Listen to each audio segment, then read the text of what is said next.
Lær at lave en Rubiks Cube 3x3.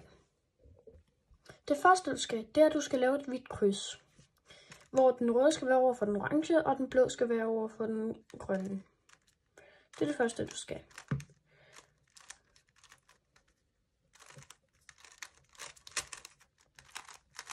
Sådan her.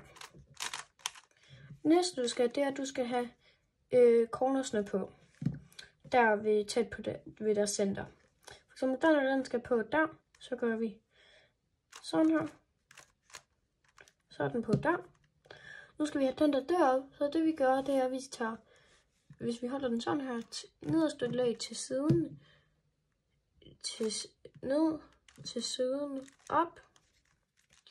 Næste tager vi den her, den skal derop, nu bliver det lidt mere. Så tager vi, hvis nu den sidder der, så kan vi faktisk gøre det her.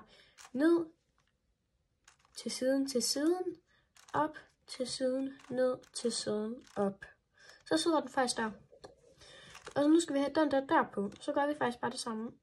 Ned til siden, op. Nu er den faktisk på der. Så det vi nu gør, det er, nu kommer vi til det svære. Nu skal vi have den der derned. Nu skal vi have samlet andet lag. Det første vi skal have, det er, at vi skal have den her røde en derned.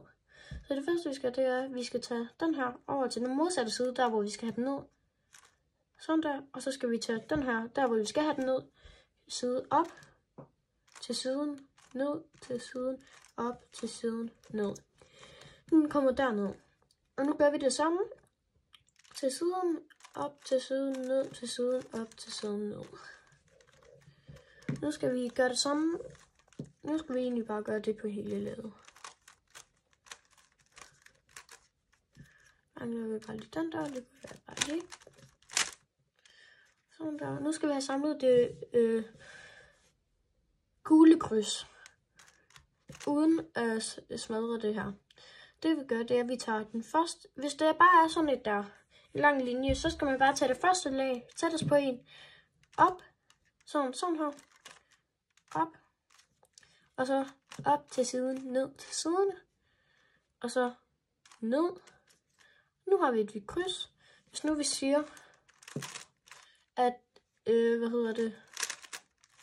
den er sådan her, en lille L-form, så skal du have den her ned til højre hjørne.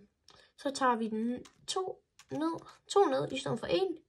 Så tager vi op til siden, ned til siden, op. Eller ikke, undskyld. Og så tager vi den ned. Så er der også et kryds. Nu skal vi have samlet det hvide kryds, hvor de her, de passer. Lige nu er der to, der passer. Den røde og den blå. Og vi gør det den her vej. Så vi gør det den her vej. Så derfor så skal vi skal tage den efter den sidste, der er fri. Hvis der er to. Så op til siden, ned til siden, op til siden, ned. Og se, nu er det kommet til, hvor de her de passer. Det vi nu skal, det er, at vi skal have matchet cornersne. Eller hvis nu vi siger, at der kun er en, der er rigtig. En corner, en centerting, der er rigtig. Så skal du tage den op til siden, ned til siden, op til siden. Hvis der ikke er kommet nogen forskel, så bare gør det igen. Så kommer det. Og nu så skal vi have matchet cornersne. På den der matcher. Og nu skal vi have de andre til matche, så tager vi den op til siden, ned til siden, ned til siden. Den der er rigtig nu. Hvis der ikke kommer noget, så gør vi det igen. Sådan der. Og nu er de alle faktisk rigtige. De sidder, nu, det her må man selvfølgelig ikke, men nu skal de bare sidde sådan. Nu skal de bare komme over til sådan. Så det vi gør, det er, at vi vender kuben om, hvor sådan det her lag, det er samlet. Der hvor laget er samlet, så tager vi den til siden, ned til siden, op til siden, ned til siden. Og så det gør ikke noget, det her det bliver ødelagt. Men nu den der, og nu er det vigtigt, at du ikke bare gør sådan der med kuben. Det må man ikke. Du skal tage kun det nederste lag ned til en. Og så gør det samme. Op til siden, ned til siden, op til siden, ned til siden, op til siden, ned til siden, op til siden, ned til siden. Sådan der. Og nu er den ved at være samlet, kan I se. Det man nu skal, det er, at vi skal have gjort det samme. Op til siden, ned til siden, op til siden, ned til siden, op til siden, ned til siden, op til siden, ned til siden. Nu skal vi bare gøre det med den sidste. Op til siden, ned til siden, op til siden, ned til siden. Sådan der. Og nu er den samlet.